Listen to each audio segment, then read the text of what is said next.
Good morning, class 8. This is your English grammar lesson number 5, adverbs. English grammar में adverbs के बारे में आपने पहले भी पढ़ा हुआ है. एडवर्ब्स क्या होते हैं? वर्ब होती है हमारी क्रिया और एडवर्ब होती है उपक्रिया. यानी कि वर्ब को जो चीज़ क्वालिफाई करती है वो हमारी एडवर्ब होती है. ठीक है. अब हम कुछ और इसके बारे में पढ़ेंगे. पहले तो सबसे पहले इसकी डेफिनेशन आएगी that you have learned that an adverb is a word that qualifies और मॉडिफाइज अ वर्ब. जो एडवर्ब ऐसे शब्द होते हैं जो कि आपके वर्ब को क्वालिफाई करते हैं या उसको मॉडिफाई करते हैं. ठीक है. या किसी एडजेक्टिव को भी ये क्वालिफाई या मॉडिफाई करते हैं या किसी दूसरे एडवर्ब को भी ये क्वालिफाई या मॉडिफाई करते हैं. For example, he spoke harshly. ठीक है. उसने बात की, लेकिन कैसे बात की? हार्शली बात की. बात कैसे की? Harshly. Modifies the verb spoke, है ना. यहाँ पे जो स्पोक है वो वर्ब है, इसको मॉडिफाई कर रहा है, तरीका बता रहा है वो कैसे बात की, हार्शली बात की. तो ये हमारा एडवर्ब हो गया यहाँ पे. The floor was very slippery. ठीक है. जो फ्लोर था वो स्लिपरी था, काफ़ी स्लिपरी था. कैसा था? काफ़ी स्लिपरी था. तो स्लिपरी था ये एडजेक्टिव है. फ्लोर के बारे में एडिशनल इन्फॉर्मेशन दी हुई है, दैट इज़ एडजेक्टिव हमारा. इसको क्वालिफाई किया है एडवर्ब ने, वो है हमारा very. The boy climbed the ladder quite carefully but he fell off despite being careful. जो बॉय है वो लेडर पर बहुत ही केयरफुली चढ़ा, लेकिन केयरफुल होने के बाद भी वो उससे गिर गया. ठीक है. तो यहाँ पे केयरफुली चढ़ा था, मैनर है ये केयरफुली. ठीक है. किस तरीके से चढ़ा? केयरफुली चढ़ा. तो ये एडवर्ब है हमारा. इसको क्वालिफाई किया है एक और एडवर्ब ने यहाँ पे, जो कि है क्वाइट केयरफुली. ठीक है. Now read the table to revise the different kinds of adverbs and know how they are used in a sentence. Adverb of time सबसे पहले हमने पढ़ा था इसके बारे में, हम ये पूरा कवर अप कर चुके हैं अपनी प्रीवियस क्लासेस में. Even in fifth also we have done that. Adverb of time. ठीक है. Tell us when an action occurs and answer the question when. ये बताता है एडवर्ब ऑफ टाइम उस चीज़ को कि कब उस कोई भी काम है, जो एक्शन है वो हो रहा है, और उसका आंसर जो है. ठीक है. And answers the question when, मतलब और एक क्वेश्चन जो कि व्हेन है, कब हुआ वो काम, उसको आंसर करता है. एग्जाम्पल, मोना विल रीच सून. मोना जल्दी आएगी. मोना आएगी कैसे? कब आएगी? जल्दी आएगी.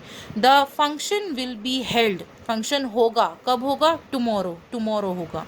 तो ये होता है हमारा adverb of time. Now come to your next page.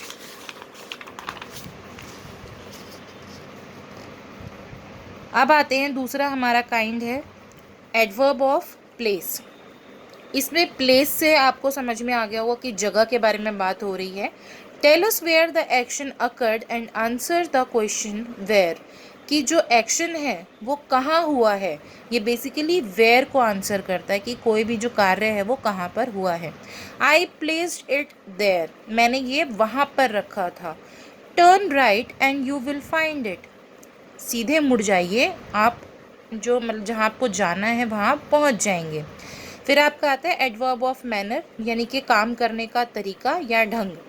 Tell us how, यानी कि कैसे जो काम है, या in what manner the action was performed and answers the question how. For example, the Windows banged violently. कैसे? जो विंडो है वो बैंग ऑन हो गई थी वायलेंटली ड्यूरिंग द स्टॉर्म, जब तूफान आया. ठीक है. Racial politely refused a second serving. ठीक है. जो रैशल है उसने पोलाइटली यानी कि प्यार से मना कर दिया दूसरी सर्विंग देने के लिए. Adverb of frequency tells us how often an action takes place and answers the question how often. जो फ्रीक्वेंसी का मतलब होता है कि कितनी जल्दी जल्दी या कितने गैप पे जो काम है वो हो रहा है. ठीक है. यानी कि सपोज जैसे हर आधे घंटे में, हर एक घंटे में, हर 2 दिन छोड़ के, ऑल्टरनेट डेज में. तो इस तरीके से फ्रीक्वेंसी बताता है ये काम की ना. तो जैसे Madhu is always reading in her free time. Madhu जो है हमेशा, ठीक है, अपने फ्री टाइम में पढ़ रही होती है. Ankita seldom goes to the library. Ankita कभी कभार लाइब्रेरी जाती है. एडवर्ब ऑफ डिग्री और क्वांटिटी. ठीक है. एडवर्ब ऑफ डिग्री या क्वांटिटी आपका सेम. यहाँ पर जो डिग्री या क्वांटिटी की बात करी जाए तो वो एक्सटेंट होता है किस एक्सटेंट तक कोई भी काम किया जा रहा है, और a quality and answers the question how much or to what extent. ठीक है, कितना काम किया गया, अप टू व्हाट एक्सटेंट, किस हद तक कोई काम किया जा रहा है। I strongly believe in his view point, I had almost missed my flight. ठीक है, ये इसके एग्जाम्पल्स हैं, स्ट्रांगली, ऑलमोस्ट। ठीक है, now last one is interrogative adverb. इसके अंदर हम यूजुअली हमारे जो क्वेश्चन होते हैं WH फैमिली आती है जनरली। ठीक है, तो ये क्वेश्चन पूछने के लिए जो है वो यूज़ किए जाते हैं। वाई आर यू एंग्री, आप गुस्सा क्यों हो। ठीक है, interrogative adverb. Where are your books, आपकी किताबें कहाँ हैं। अब बात करते हैं फॉर्मेशन ऑफ एडवर्ब्स की, किस तरीके से इनको फॉर्म किया जाता है। You have learn that most adverbs are formed from adjectives by adding ly। ठीक है, ज़्यादातर आपने देखा होगा कि जो एडवर्ब्स हैं उन वो कैसे फॉर्म होती है, एडजेक्टिव में ly ऐड करने पे फॉर्म होती हैं। जैसे रूड का रूडली, फुलिश का फुलिशली, बोल्ड का बोल्डली, कंप्लीट का कंप्लीटली, हैप्पी का हैप्पीली, रेडी का रेडीली, एंग्री का एंग्रीली। लेकिन इनमें नीचे वालों में चेंज क्या हुआ है, वाई को हटा करके आई लगा दिया गया है। ठीक है, इनमें भी ly ही ऐड हुआ है, लेकिन जस्ट वाई, जिसके लास्ट में वाई आ रहा होता है ना, जिस वर्ड में वाई आएगा उसमें आई लग जाएगा वाई की जगह, बाकी ly उसमें ऐड हो जाएगा। कुछ जो ये पढ़ लेते हैं थोड़ा सा। Some adverbs have exactly the same form as adjectives। जैसे जिस फॉर्म में एडजेक्टिव होता है, कुछ ऐसी भी एडवर्ब होती हैं जो वो सेम फॉर्म में होती हैं। For example, we started our journey early. ठीक है, हमने अपनी जर्नी शुरू की कब, अर्ली। ठीक है, Nitin is an early riser, यहाँ पे एडजेक्टिव है क्योंकि राइजर में ऐड हो रहा है। नितिन जो है अर्ली राइजर है। ठीक है, ये एडजेक्टिव का काम कर रहा है। दोनों सेम है लेकिन फंक्शन अलग अलग है। When I meet him next, I shall discuss the matter। ठीक है, इसमें एडवर्ब है, नेक्स्ट वाले में एडजेक्टिव है। I met him the next day। Okay, now come to the next page। When an adjective ends with e, जब कोई भी एडजेक्टिव लास्ट में ई पे ऐड ख़त्म हो रहा होता है, एंड हो रहा होता है, तो उसको रिप्लेस किया जाता है, ई को रिप्लेस किया जाता है वाई से।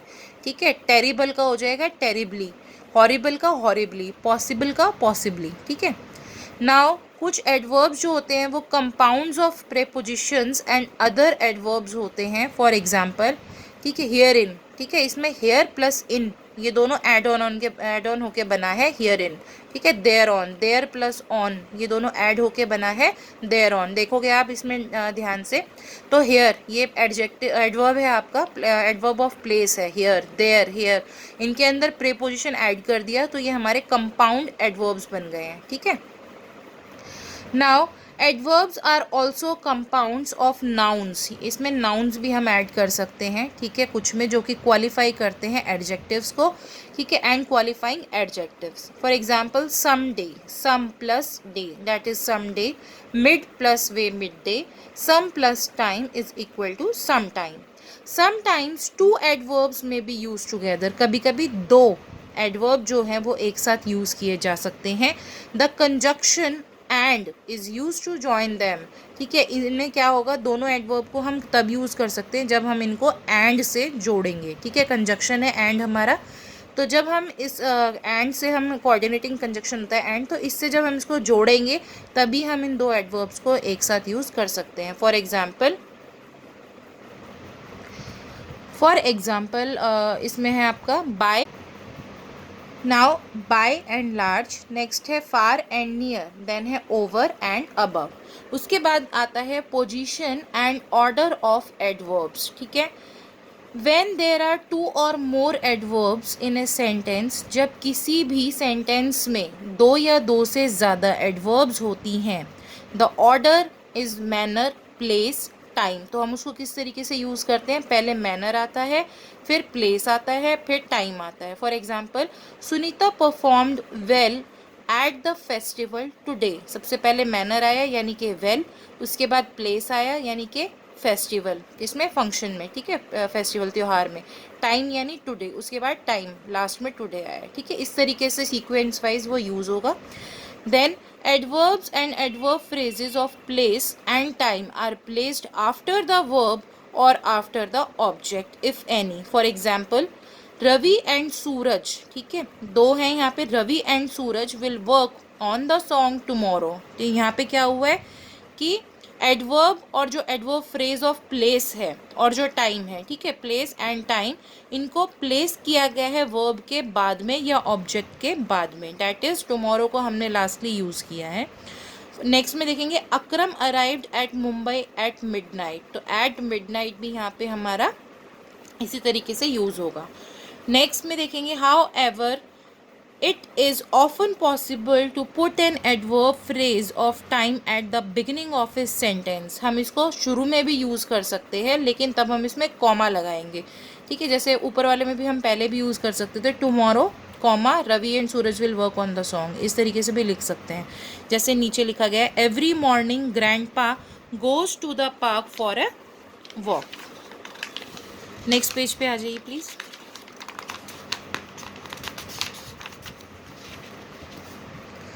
Adverb of manner are usually placed after the verb or after the object if any। जो adverb of manner है वो ज़्यादातर प्लेस किया जाता है वर्ब के बाद में या ऑब्जेक्ट के बाद में अगर दिया हुआ हो तो। She rode the new bicycle confidently although irritated I spoke calmly, ठीक है। Adverbs of frequency are placed between the subject and the verb if the verb consists of one word। अगर adverb of frequency जो है वो place की जा रही है between the subject and the verb, किसके बीच में, subject और verb के बीच में, if the verb consists of one word, जब कब होगा ये, तब होगा जबकि जो आपकी verb है सिंपली वो एक ही शब्द की होगी तो। इफ़ द वर्ब, अगर वर्ब में एक से ज़्यादा शब्द हैं तो वो जो एडवर्ब है वो फर्स्ट वर्ड के बाद में यूज़ किया जाएगा। For example Kunal seldom speaks rudely, ठीक है, they have always reached before time, तो ये आपका जो मेन वर्ब यूज़ हो रहा है उससे जस्ट पहले ही यूज़ हो गया है। और दूसरे पॉइंट में देखेंगे फिर नीचे वाले में एडवर्ब जहाँ पे प्लेस किया जाएगा आपका after verbs, after the verb, जहाँ आपकी हेल्पिंग वर्ब आ रही है उनके बाद में, ठीक है, is are am was were, इनके बाद में भी यूज़ किया जाता है। डैट इज़ जैसे for example he is always mowing the lawn, we are nearly there. When an adverb modifies an adjective or another adverb, जब कोई adverb दूसरे adjective या दूसरे adverb को modify करता है तो वो ज़्यादातर यानी कि usually कब आता है, before the word it modifies, जिस शब्द को वो modify कर रहा है उस शब्द से पहले आता है। For example, it is rather warm in the open, he works very seriously। Adverbs are placed before the adverbs have to and used to। adverbs जो हैं उन वर्ब से पहले आते हैं, उनकी जो उनको प्लेस किया जाता है उन वर्ब से पहले, कौन से, हैव टू या यूज टू से पहले। For example we often had to work in the fields, ठीक है, हैड टू या have to. They always use to visit the market in a taxi. Now easily confused adverbs, जिनमें आप आसानी से कन्फ्यूज़ हो सकते हैं, कुछ ऐसे एडवर्ब्स भी होते हैं, उनको भी एक बार रीड आउट कर लेते हैं। Sometimes we have similar looking adverbs with completely different meanings, read the table to learn more, ठीक है। यहाँ पे आपको कुछ एडवर्ब दिए हुए हैं जिनका मीनिंग अलग अलग होता है लेकिन हम उसको सेम समझ के कभी कभी उसको यूज़ कर लेते हैं जो कि गलत हो जाता है, ठीक है। ये आपको रीड आउट करना है टेबल। डायरेक्टली, इनडायरेक्टली, डायरेक्ट का मतलब होता है स्ट्रेट, डायरेक्टली का मतलब होता है सून, ठीक है। एग्जाम्पल आप खुद रीड आउट करेंगे।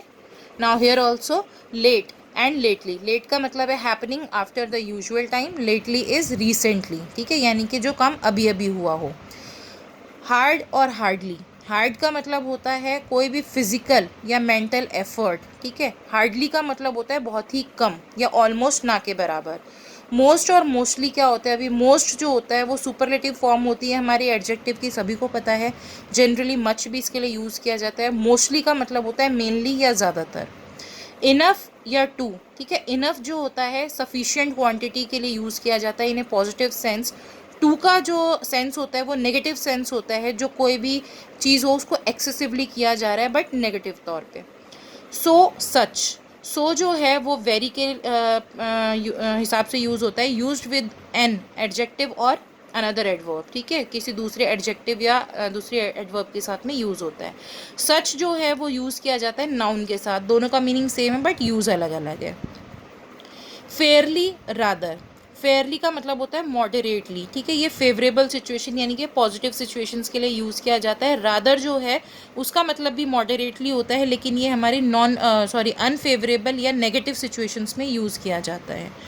क्वाइट, क्वाइट जो है उसका मतलब होता है लेस देन वेरी, मतलब जो बहुत ज़्यादा से जो उसकी क्वांटिटी है वो कम होती है, but more than a little, लेकिन अ लिटिल से ज़्यादा होती है। और एक क्वाइट होता है जिसका मतलब होता है कम्प्लीटली, ठीक है।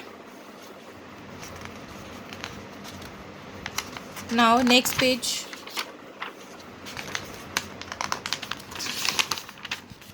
चलिए अब आपकी यहाँ से एक्सरसाइज स्टार्ट हो गई है इस पेज से, तो we will do in the next class.